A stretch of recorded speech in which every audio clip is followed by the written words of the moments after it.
जय श्री कृष्ण दोस्तों, नववर्ष की हार्दिक शुभकामनाएं। आज हम कक्षा 10 का 24 नंबर प्रश्न कर रहे हैं।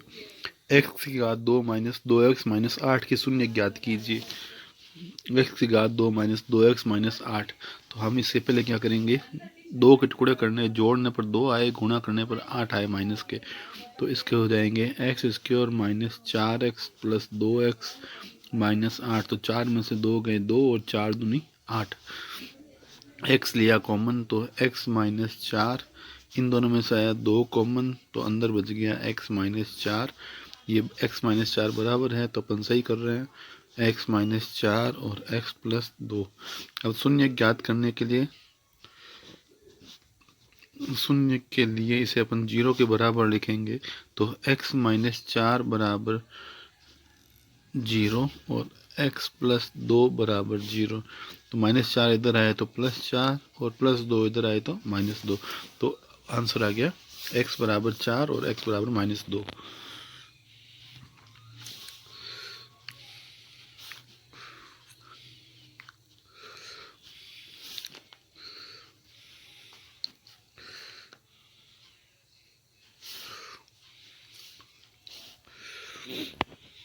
25 नंबर प्रश्न है, निम्नलिखित समीकरण युग्म को प्रतिस्थापन विधि से हल कीजिए। x प्लस वाई बराबर 5 और 2x माइनस 3y बराबर 4। तो यहाँ पर x प्लस वाई 5 और 2x माइनस 3y बराबर 4। इसमें से हम इसे सरल करते हैं तो x बराबर y उधर जाएगा, तो 5 माइनस y समीकरण 1 और समीकरण 2। समीकरण 2 में अपन x का मान रखते हैं, प्रतिस्थापित करते हैं। समीकरण 2 में x का मान रखने पर, ये समीकरण 2 है, तो यहाँ 2 जहाँ x है वहाँ लिख देंगे 5 माइनस वाई माइनस 3y बराबर 4। 2 को गुणा किया 5 से 10, 2 को y से किया तो माइनस के 2y माइनस के 3y बराबर 4, प्लस के 10 इधर आए तो हो गए माइनस के 10, 2 और 3 जुड़ के माइनस के 5y, 10 में से 4 गए तो माइनस के 6, y बराबर माइनस 6 बटा माइनस 5, माइनस माइनस कट गए तो 6 बटा 5। अब ये मान अपन समीकरण 1 में रख देंगे। समीकरण 1 में y का मान रखने पर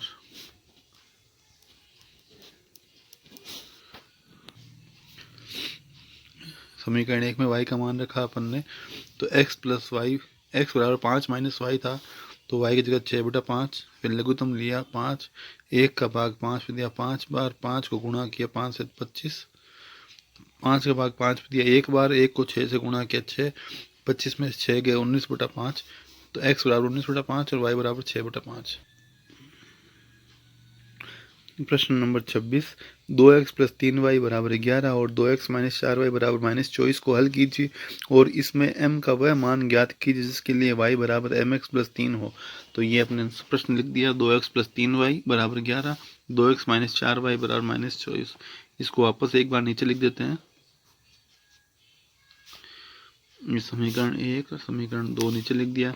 अब यहाँ x के गुणांक बराबर है, कोफिशिएंट बराबर है, तो यहाँ कर देंगे घटाने पर, घटाएंगे इनको, तो ये प्लस का माइनस, माइनस का प्लस, माइनस का प्लस, तो 2x प्लस के माइनस के कट गए, 3 प्लस के 4 प्लस के जुड़ गए तो 7y प्लस के, 11 प्लस का और 24 प्लस का जुड़ गए हो गए 35, 7 गया भाग में, तो 35 में भाग दिया 7 का तो 5 बार, तो y बराबर आ गया 5। ये अपन समीकरण 1 या 2 किसी में रख सकते हैं। समीकरण 1 में y का मान रखने पर, तो यहाँ हो जाएगा 2x प्लस 3 गुणा 5 बराबर 11, तो 2x प्लस 5 थी 15 बराबर 11, ये प्लस के 15 उधर जाएंगे तो माइनस के हो जाएंगे, 11 में से 15 गए माइनस के 4, ये 2 गुणा के आगे भाग में, तो आगे माइनस के 2, x बराबर माइनस 2। प्रश्न आगे कह रहा है कि y बराबर mx प्लस 3 हो, y बराबर mx प्लस 3, तो जहाँ y है वहाँ रखेंगे 5, जहाँ m है वहाँ रखेंगे, x है वहाँ रखेंगे माइनस 2 प्लस 3, ये प्लस 3 इधर आएगा तो 5 में से 3 गए, ये प्लस के थे इधर आए माइनस में हो गए, 5 में से 3 गए 2 बच गए, ये माइनस 2 आगे भाग में, तो 2 से 2 कट गए, -1 बच गया, तो m बराबर -1, ये आंसर आ गया। प्रश्न नंबर 27, 8 के प्रथम 15 गुणजों का योग ज्ञात कीजिए। 8 के प्रथम 15 गुणज मतलब 8, 16, 24 ... तो पहला पद ए हो गया 8, डी का मतलब इन दोनों का अंतर, सार्व अंतर, तो ये हो गया 8, और 15 पदों का तो n बराबर 15, एस एन का सूत्र लग जाएगा n/2, 2a प्लस n-1 गुणा डी, जहाँ n का मान 15/2, जहाँ a का मान 8, n का मान 15 और d का मान 8। तो 15/2 यहाँ s 15 लिख देते हैं, तो 8 दूनी 16, 15 में से 1 गए 14, 14 का पहाड़ा 8 बार बोलेंगे, तो 14 8 112, 15/2, 16 और 112 जोड़ेंगे तो 128, 128 में 2 का भाग देंगे तो 64 बार। अब यहाँ 64 से गुणा करेंगे तो 15 चौको 60, 0 हासिल की 6, 15 चौकड़ी 6, 90, 6 96, 960 आंसर आ जाएगा इसका।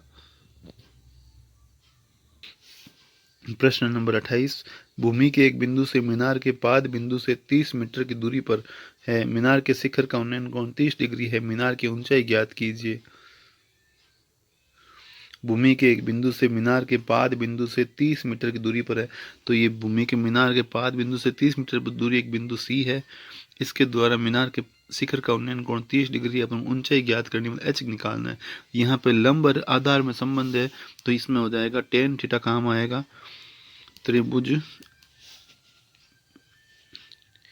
ABC में लंब AB बराबर h मीटर माना,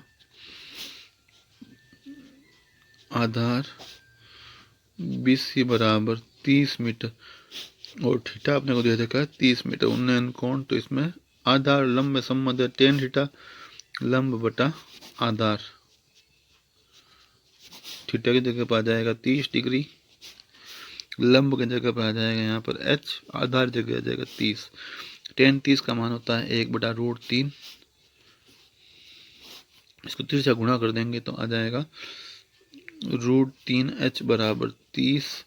तो h बराबर ये √3 गुणा में जो भाग में आ जाएगा, बट्टे में रूट नहीं होना चाहिए, तो इसको √3 से ऊपर नीचे गुणा कर देंगे, तो ऊपर हो जाएगा 30√3 और नीचे √3 पक्के 3, 3 का भाग 30 में दिया 10 बार, तो उत्तर आ जाएगा 10√3 मीटर।